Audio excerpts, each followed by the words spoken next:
The eye is one of the most amazing optical instruments that we have. It's able to produce a sharp color vision just from the light rays that it receives.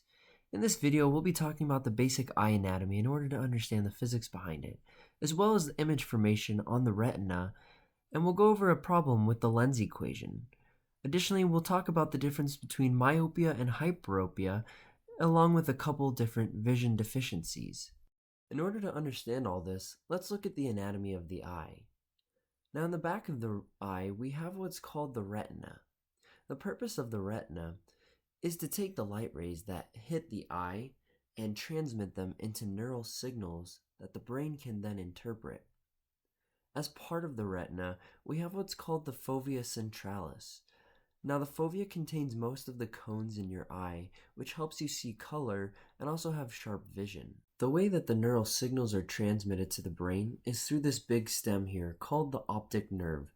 The optic nerve lies on part of your eye where the retina should be, which is why the optic nerve causes a blind spot. Now if you want to see this demonstrated, try pausing this video here and cover your left eye. Stare directly at the black plus sign and move your head closer and further from the screen. At different distances close to the screen, you should notice that the black dot disappears, and this is because of your blind spot caused by your optic nerve. Now, all around the side of the eye, we have what's called the sclera, which makes up 80% of the surface area of the eye, and it's what we refer to as the white of the eye. Now, towards the front of the eye, we have the lens. And the lens changes shape in order to change the focal distance of the eye. In other words, it focuses the light rays that pass through it in order to create a clear image of objects that are at various distances.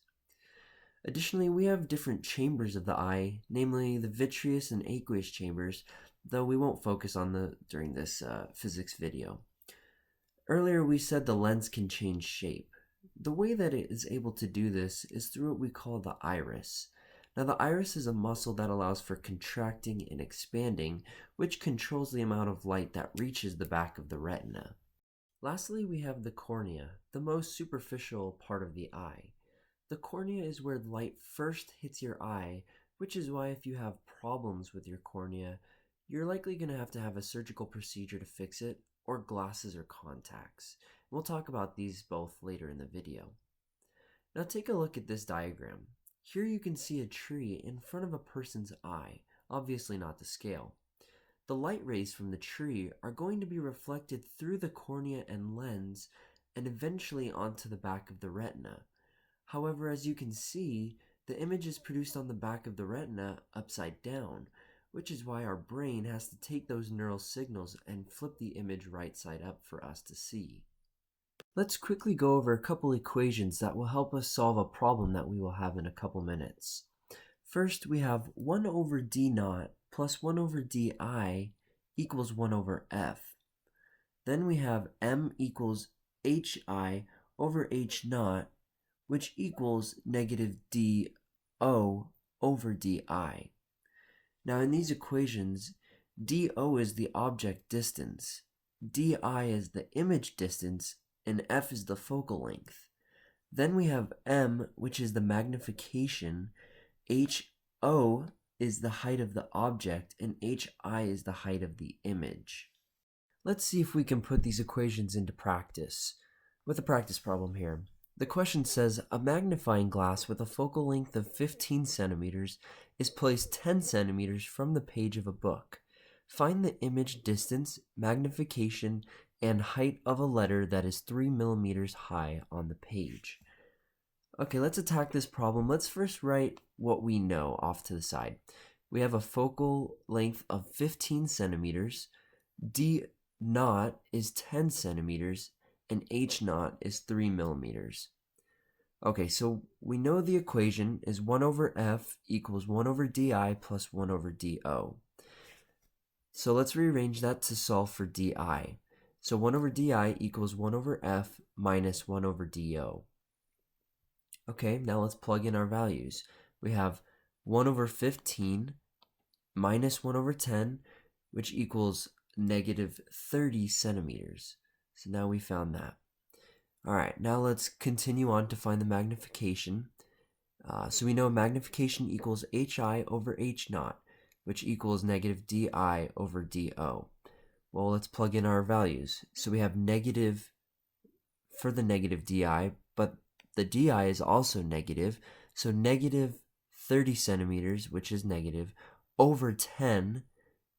And when we do that math, the negatives cancel out, and that gives us 3. So the magnification there is 3. Lastly, we need to find the height. So we know that hi equals, we know magnification equals hi over ho. So rearranging for hi, we have m times ho. We know m is 3 and ho is 3. And that gives us a total of 9 millimeters.